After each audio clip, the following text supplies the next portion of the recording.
So ngayon, ipakita ko yung mga pinamili ko sa Robinson and it's worth 165 pesos. So ano ko na tong binake ko, itong pang-bake na to na banana. Ano lang to, 27 pesos.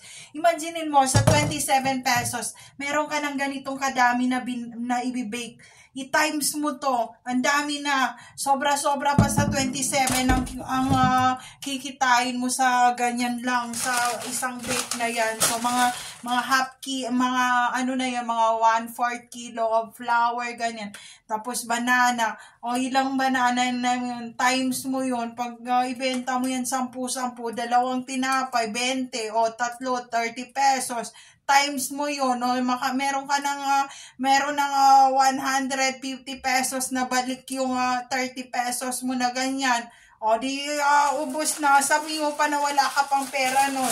So ayan, so ito yung mga nabili ko sa Robinson. So bumili ako ng Blue Chippy and it's worth 18 pesos, 8 pesos na siya ngayon ng GP. Ayan.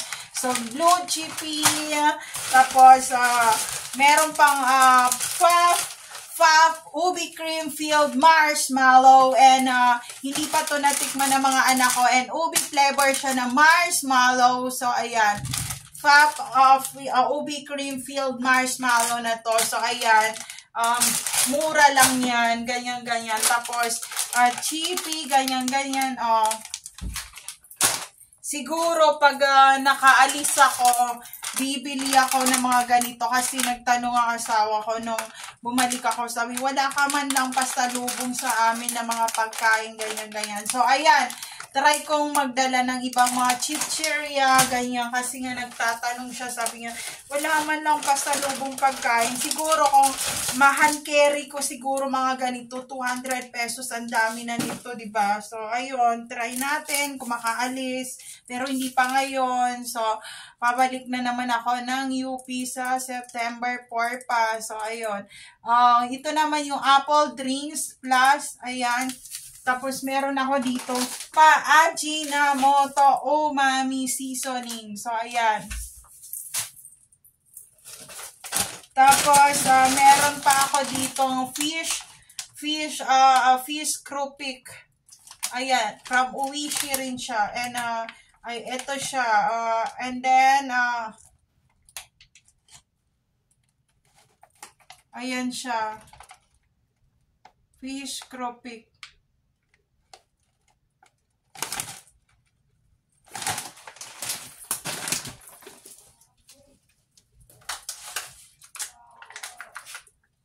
Tapos, bumili rin ako nitong vegetable oil. And also, Pangasinan Pure Boneless Bagoong. Merlis Bagoong. Pangapisan North Lingayen, Pangasinan. Sa may Lingayen, Pangasinan. Ayan, sa Lingayen. May Lingayen din sa sa Iloilo. So, ito, Merlis Bagong. Alam mo tong sa Lingayen, na to, dito sa may North, Pangasinan na to. Itong product nila na to, na pagkamalan ito na nag-aaswangan raw, na pinipreserve raw nila, na madumi raw at may aswang-aswang raw, ganyan. Pero hindi kasi nilalagay talaga siya doon sa parang ganyan na lagayan na nakalimutan ko na ang name, and doon to, kumbaga pinipreserve yung mga isda and ninadamihan nila ng asin para umalat at para hindi siya bumaho, and effective talaga siya. Kahit walang any preservative, basta just add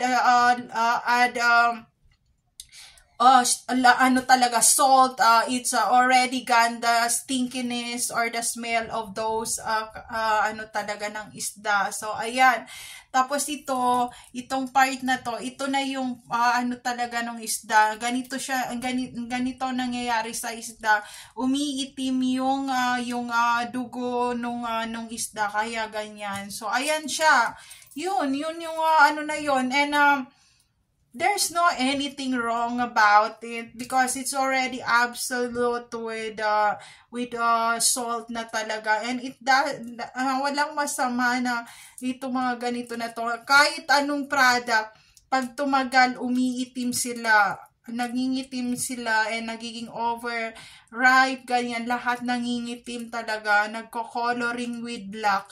So ayun. Ayan, so dahil sa aswangan na naman, kumbaga ito na naman ang kanilang kumbaga ito mga bagoong na to, ganyan-ganyan, mga bagoong raw na iba raw ang mga nilalagay na mga ingredients, ganyan-ganyan. Hindi totoo yon. Lahat ng bagay dito sa mundong to nagsimula sa madumi. Ang tanong, paano mo lilinisan ng dumi mo para hindi ka pa magkalat na marami pang dumi sa ibang tao? So, yun ang tanong. So, ayun, yun yung mga pinamili ko sa Robinson, and sana nagustuhan nyo itong aking mini haul na to, and please don't forget to like, share, subscribe, and please huwag kalimutan panuorin yung iba ko pang videos, at maraming salamat sa mga taong nanonood ng videos ko at inaaway ako. Hindi po ako nababaliw. Panuorin nyo yung iba kong videos about targeted individuals, and malalaman nyo na hindi ako nababaliw. May puntos ako. May punto lahat sinasabi ko, at nagsasabi lang ako ng katotohanan at hindi ako gumagawa ng kwento. So, ayun lang, friends. Mag-ingat kayong lahat.